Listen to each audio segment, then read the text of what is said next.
Good evening, boys and girls, moms and dads, grandmas and grandpas. We're coming to you tonight from 4th and High Street right here at Christvision. And tonight we have some honored guests with us. We had over 100 children entered my contest for What Does Christmas Mean to Me? And they were just so good. They had the best posters I believe I've seen from children in a long time. And I'm just so thrilled, and I want to thank all of you that took a part in it. And I want you to know how much I appreciate it. And tonight at the end of the program, I'm going to announce another contest we're going to have.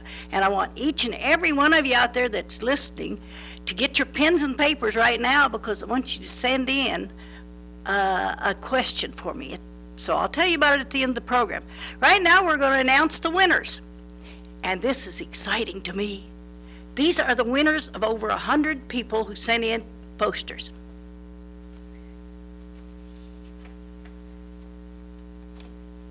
Now the grand prize winner was Becca Elsleger. And I would like for you to take a good look at this beautiful picture. You can tell that Becca has spent a lot of time on this picture. She didn't just get her crayons and her pencil out and in 5 minutes finish it. She spent a lot of time and she really concentrated on the picture. And I was just so excited. But I would like to tell you that I'm not the one who chose the winners. I had a person who knew no one, just took the pictures and told me which ones was the best and which ones was, some was better than others. But they were all good. They were all very good. We got you? There you go. You can see it a little better. And Becca, I'd like for you to come forth and get the grand prize. And if you don't want to open it now, it's fine. If you want to open it, it's fine. Okay. And you go over and sit down with the rest of them. She didn't want to say anything either. I can't believe that, can you? Then we decided what we would do. Instead of just having first, second, third, and fourth and all that, we'd just do this a little different. Everybody's a winner. Everybody's a winner when you enter a contest with me. You know what they say at Awanas? You got to watch me. I'm the one that gives every kid in Awanas a candy bar, whether they earn it or not. So I'm very giving. The next is a grand prize winner for the upper class. And this goes to Nelson Cheng, I believe it's pronounced Cheng. Nelson Cheng? Nelson, come and get your gift. Nelson did a wonderful job. I want you to see this. This is all done in pencil. Isn't that a lot of work there? And this tells us what Christmas means to Nelson. See the Star of Bethlehem? See this little babe in the manger? Isn't that wonderful? Okay. There you go. You can go sit down, Nelson. Thank you. And this is the first prize of the younger children. And this is Matthew Dorr, and he's in the 3rd grade. He was one of the smaller group. And we just loved this one. I think this is so cute. You know what really stole my heart when I read this one? It says, one of the wise men's looking at the baby Jesus said, "Isn't he cute?" Yes, he is cute. This is, okay. You can come, it's yours. This is Matthew Dorr, and he's in the 3rd grade at Keokuk Christian Academy. There, we want to see you on TV. There you go. We want to see you on TV. Now, I promised I was going to tell a little story about, you can go sit down now, sweetie. Could tell you a little story about the name Elsleger. You know, the mom and dad of Becca came tonight. They said, Becca said she bet I couldn't say the name Elsleger correctly. Well, I have a little joke about that name. When I was just a little girl, not as big as Becca, my mama used to talk about her best friend and my dad's best friend when they were first married. And their names was Elsleger, believe it or not. And us kids used to laugh when Mom would tell some of the stories that they did, because we thought she made it up. We didn't think there could possibly be anyone named Elsleger. So I'm in Keokuk one day at Hy-Vee, and these people came in and told me their names was Elslager, and I said, "You got to be kidding me. That really is a name?" "Yes, that's our name." So I did finally get to meet some Elslagers, and I was just a little girl. I can remember this like yesterday, how we all used to giggle every time my mom would say that name. We thought that was the funniest name we'd ever heard. So it is for real.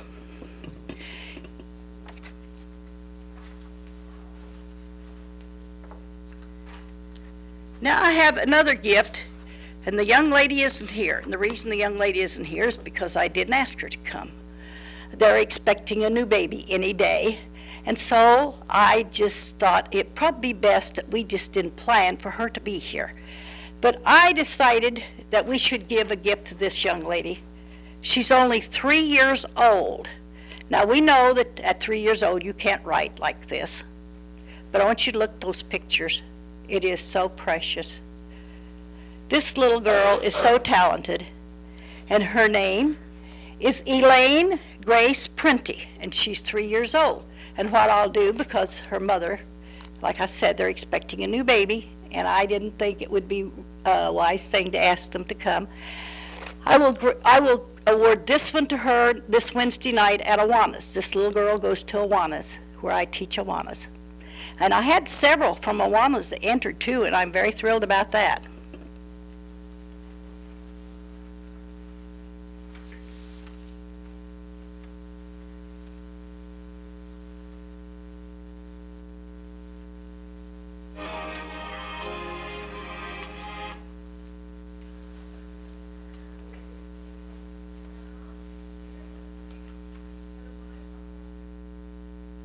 Okay. Now, I want all of you to sit up here as close to me as you can get, because I'm going to read you a very special story. And this story is, the name of it is, "This Is My Son." I want you to listen really close, because this is very, very important, okay? Everyone has a father. You have a father, and I have a father. When a girl does good things, her father is pleased to tell others, "This is my daughter." And when a boy does what is right, his father is so proud to say, "This is my son." Jesus always does what pleases his father. So his father feels pleased with him. And do you know what Jesus' father did? He spoke all the way from heaven to tell men, "This is my son." Jesus really loves his father. He showed this even before he came to the earth. He had a wonderful place in heaven with his Father, God. But God had a special work for Jesus to do. To do that work, Jesus had to leave heaven. He had to be born as a baby on earth. Jesus was willing to do this because God wanted him to do it. Now remember, if your Father wants you to do something, you should do it. To be born as a baby on earth, Jesus had to have a mother. Do you know who she was? We know, don't we? We know her name was Mary. God sent his angel Gabriel from heaven to talk to Mary. Gabriel told Mary she was going to have a baby boy. The baby would be named Jesus. And who would the baby's father be? The angel said that the baby's father would be God. That is why Jesus would be called the Son of God. How do you think Mary felt about this? Did she say, "I don't want to do that"? Did she say, "I don't want to be the mother of Jesus"? No. Mary was ready to do what God wanted her to. She was very willing to listen to God's angel. It was like listening to God, and Mary wanted to listen to God. She loved God and was glad to do what God wanted her to do. But how could God cause his son in heaven to be born as a baby on earth? God is the most powerful one anywhere. He can do things no one else can do. So God took the life of his son from heaven and put it inside Mary. Jesus began to grow inside of Mary just as other babies grow inside their mothers. After that, Mary married Joseph. Then the time came for Jesus to be born. He was born in the city of Bethlehem. Mary and her husband Joseph were visiting that city, but Bethlehem was full of people. There was no room, not even a room where Mary and Joseph could stay on the night that Jesus was born. They had to put the baby Jesus in a manger. A manger is a place that holds food for cows and other animals to eat. Exciting things happened on the night that Jesus was born. Near Bethlehem, an angel talked to some shepherds. He told the shepherds what an important person Jesus was. He said to them, "Look, I am telling you good things. I am telling you good news that will make people happy. Today, someone was born who will save the people." Jesus could do many good things for people who loved God. This was good news. Other angels in heaven began to join together in praising God. They were happy. The shepherds could hear what they said. Now the shepherds wanted to see Jesus. The angels told them that they could find Jesus in Bethlehem, so they went there. When the shepherds got there to see Jesus, they told Joseph and Mary all the good things they had heard. This made Joseph and Mary very thankful to God. Can you imagine how happy Mary was that she had been willing to be the mother of Jesus? Later, Joseph and Mary took Jesus to the city of Nazareth. That is where Jesus grew up. When he was grown, he began his great teaching work. This was part of the work God wanted his son to do on earth. About 3 years later, Jesus and some of his followers went up on a high mountain. What happened there? As the others watched, Jesus' clothes began to shine brightly. Then God's own voice was heard. God said about Jesus, "This is my son, the beloved." God was pleased with his son. Jesus always did what was right. He did not pretend to be someone that he really was not. He did not tell people that he was God. The angel Gabriel had told Mary that Jesus would be called the Son of God. Jesus himself said that he is God's son, and he did not tell people that he knew more than his Father. I want you all to think of that statement right there. Don't ever think you know more than your Father. He said, "The Father is greater than I am." When Jesus' Father gave him work to do, Jesus did it. He did not say, "Yes, I will do it," but then do something else. He loved his Father, so he listened to what his Father said. Do you boys listen to what your father says? Becca, do you listen to what your father says? That's very important. We want to please God too, don't we? Yeah. Then we must show that we really listen to God as Jesus did. God speaks to us through the Bible. It would not be right to pretend to listen to God, but then believe and do things that are contrary to the Bible, would it? And remember, we don't find it hard to please God if we really love him. And you know what? We don't find it hard to please our own Father, earthly Father, if we really love him. Now, God directed me to read this story that I'm going to read next. And I know exactly why he told me to do this story. And at the end of the story, I'm going to explain to you why I think he thinks I should tell this one. It's called Led by a Child. You know, the Bible tells us a child will lead us. Do you know that? A child is going to lead us adults to do a lot of good things. That's right. And if we would just listen to our children sometimes instead of lecturing to them, we could just learn a lot. And that's what this story right here taught me. A congregation I served in Virginia participated in a program called Caritas. This means Congregation Around Richmond Involved to Assure Shelter. For a given week during the winter months, we offered our church as a shelter for the homeless. You know, we should all be doing that, shouldn't we? We should be concerned about the homeless. It was quite a commitment because the congregation provided the dinner every evening. Boy, that'd make you work hard, wouldn't it? Set up cots for the people to sleep at night and serve breakfast every morning. By the third year of the program, it was hard to recruit hosts. For the third week in a row, the coordinator asked for a member of the congregation to host on Tuesday evening. Finally, now he's asking for somebody to host this program. Finally, a little hand went up. It happened to be my 7-year-old daughter, Amanda. Remember her saying, I'll never forget her saying, I'll do it. I'll be glad to do it. There was a moment of silence. Can you imagine? All the adults didn't want to do it. And this little 7-year-old girl holds her hand up. I'll do it. Can you imagine what was going on through the congregation, what their thoughts were? Just think about it. A 7-year-old child has agreed to do this, hosting this whole thing. Then the coordinator said, I know you'll be a great host, Amanda. You'll have all the help you need. I'm sure of that. Indeed, she did get the help she needed. Amanda's sign-up list filled up first. The night that she was to host, she got there early and set the tables. Now, she did this by herself, 7 years old. As she made sure that the napkins were folded just right and that everything looked perfect, she explained, this is for our guests, you know.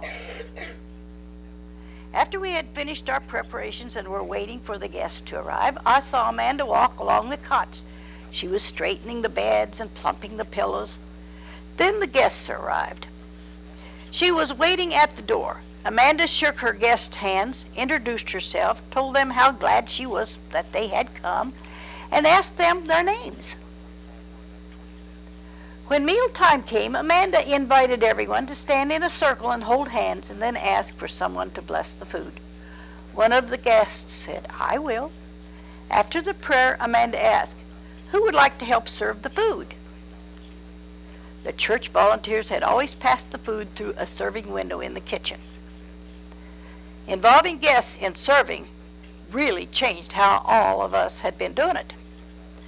Volunteers and guests, thought about this ministry. Rather than being something we did for our guests or to them, Caritas became something we did with them. In that moment, I realized that though we were participating in the program to get close and personal with our guests, we had been afraid of them. Amanda helped church members see that we were offering more than just shelter. We were offering a place of warmth and relationships. Amanda had listened to what we had been saying in church about Jesus loving, touching, healing, and feeding people, and the fact that we are called to be in ministry with the people around us. She took it quite literally. We knew it in our heads. We knew it in her heart. Oh, she knew it in her heart. Her actions of calling people by name, introducing herself, making connections with people, and involving them made real what church is all about. She led us into an understanding of the real reason we were there, and she opened our eyes. Do you see what she did different? Instead of handing them the food through the window and not making any personal connection with them, they weren't connecting, were they? They were just feeding them, but they weren't showing any love, any personal touching, or any feelings for them. They were just feeding them and letting them sleep in the church. But by her saying, let them help serve, get involved with the people. Isn't that a wonderful story? That's a true story. That's a little girl. And the mother's name was Julia Kahn Wallace that wrote that story about her little girl. Okay. Now I know why God had me to read this. You know, I love children so much. I just love them. I want to get them involved in my work here at Christvision. I want to teach you all how to run the cameras here. And I have seen an interest for some of my children who want to learn how to run the cameras here. And we can learn from our children if we'll listen to them instead of being so critical about what they do.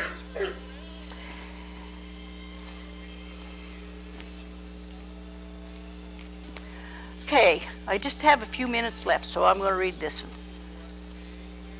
And it's called I Didn't Witness. It's a small one, so you haven't got much time to worry about it. We're going to be off here before you know it. When my daughter Lisa arrived from another day of teaching her high school music class, she found that the students and faculty were grieving. A senior boy had died in a car accident that afternoon before. As Lisa made her way toward her classroom, she saw a student she knew as a Christian sitting in a cafeteria crying. When Lisa reached her, the student hugged her and said between her sobs, "Oh, Mrs. Spangler, he's in hell, and I didn't witness to him." She knew that the young man had clearly spoken out about his professed atheism. You know what an atheist is? It's someone who doesn't believe in God. And she hadn't told him all about Jesus. That girl may have been a better witness for the Lord than she realized in the way she lived. Nonetheless, she understood an important concept. It is our job to tell the world about the saving power of Jesus. We see Paul as an example of one who carried out his mission. We find that in Acts 20:17 through 31. Life seems so comfortable at times, so certain that we move along each day without thinking of the eternal implications for others. And sometimes we bask in the assurance of our own salvation, forgetting that most people we meet do not have the same hope that we have in Jesus Christ. If there's someone you need to talk to about Jesus Christ today, talk to them before it's too late. And you know what made me know that I was to say this? That is signed by JDB. Now that doesn't mean anything to you kids, but that's my grandson's initials. And my grandson is straying from Jesus. He is straying. He's in the army, and he's doing things that I don't approve of, and neither does his mother. So I know God directed me to that verse. I know he did. Said, "Lead me to some soul today. Oh, teach me, Lord, just what to say. Friends of mine are lost in sin and cannot find their way." If there's anyone, whether it's in school, whether it's at home, or wherever it is, if there's anyone you know that does not believe in Jesus Christ, it's time to speak up and just tell them how wonderful it is to have Jesus in your heart. Can you do that? Sure you can. How wonderful it is. And if you've got a brother or sister that every once in a while you kind of get discouraged with, argue with them a little bit, just remember to tell them about Jesus Christ. That's not how Jesus wants us to live, is it? He wants us to get along. He wants us to love one another and show our love for each other. And you know what I forgot to do? I forgot to announce my other two guests sitting over there. Now I'm going to try to remember. This is Nicholas Cheng. There you go, Nicholas. And this is Keith Dorr. I could tell a funny story about the name Dorr. I try to think of funny things to make me remember people's name. When I used to sell insurance, I had these people's name was Doornail, and I couldn't find them. And I'm driving up down the highway looking for people named Doornail. And I'd get up to the door to ask someone where they lived, and I'd forget their name. I said, I'm going to remember this. It's Doornail. I finally had to write it in my hand because I just couldn't remember it. But you know what? Since then, I've never forgotten it. Their name was Doornail. Isn't that a funny name? Okay, how much time we got left? 5 minutes? Okay. I told you at the end of the story that we were going to have another contest. And I'm going to tell you what I want you to do. I want you to listen real close to what I want you to do in this contest. And I want you to mail them to me. If you can't mail them, maybe some teacher can get all of you in the classroom and have it as a class project or something. And I want you to name my Dalmatian here. He needs a name. He doesn't have a name. Now I'm going to tell you about my Dalmatian here. Someone left him in my basement. They didn't want him. He's such a beautiful doggy. And I spotted him in there, and I decided he was too pretty not to ever be loved again. So I brought him up here, and we just give him all kinds of love here. And all the children that come in to be on the program, they love my Dalmatian. But he doesn't have a name. Do you think that you could all, maybe at school tomorrow, tell everybody my dog needs a name? And you might use it as a class project, or you might tell your teacher that you want everybody to name the dog and put the name in a hat and send them to me. But what I want you to do is give me your name, and please this time give me your address. However, it worked out real good because I had a good phone book and I found your names in it. Give me your name, what class you're in school, and your address. Okay, can you do that? And if you really have time, put your phone number on there. That helps. Then whoever wins will get a gift of some kind. I have lots of fun with this. And I know you will too if you get involved. But he's such a pretty dog, he needs a name. Don't you agree he needs a name? I think he does too. Okay, how much time we got left? We've got 2 minutes left. Well, we're going to have to think of something good to do. Can you think of something fun to do for 2 minutes? Another story, Rita? Yeah? Okay, I'll find something. Here's one. Take me about 2 minutes to read this. It's called The Unread Bible. I hope we don't have any Bibles that's unread. Do you have one that's unread? Do you? Well, I hope not. That's what we have the Bible for. How sweet are your words to my taste, sweeter than honey to my mouth. That's Psalms 19:103. The name of Larry McMurtry may not be familiar to most people, but to readers of books about the American frontier and small towns of the western U.S., he is somewhat of an icon. A few years ago, he wrote his autobiography in which he wondered about his own future. I am now in my 60s, which means that I'm looking at a maximum of about 30 years left of my life. What should I do? Read or write? Though I have not read a lot of books, the range is still green with thousands of potentially interesting books yet unread. McMurray doesn't talk about his own beliefs, so he don't know if he has made a practice of reading the Bible or if it's included among the thousands of potentially interesting books yet unread. I hope he's been reading scriptures, but many people, rather, whether in their 60s or whatever their age, don't bother to read their Bible. No matter how much more time you have left in this world, start reading the Bible today if that hasn't been your practice previously. Resolve to read it regularly. It's the book that will bless you while you're still in this world, and it will show you that through faith in Jesus Christ, you can be sure of eternal blessedness in the world to come. Holy Bible, book divine, precious treasure, thou art mine. Mine to tell me whence I came, mine to teach me what I am. In all literature, there is nothing that compares with the Bible. Now, I'll tell you what we're going to do. We're going to go off there with all of you opening your gifts and showing us what you got for doing all that beautiful work. Open your presents and let us see them. I love to watch kids open presents. Yeah. Take them out of the box and look at them. Unwrap them.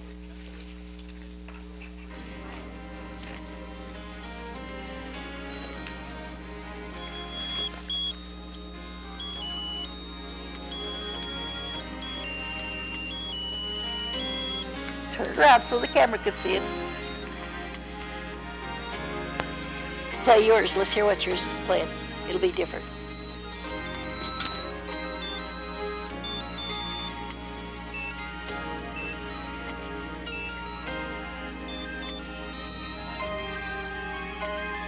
Hers doesn't play music. Hers is just a beautiful, beautiful angel. Because she's so beautiful, she reminds me of an angel. See, I bought all these gifts, and you don't know if a boy or a girl's going to win. So you have to get something that'll go for both boys and girls. See? So you have to buy something that both boys or girls would like. Boys like angels, don't you? Sure.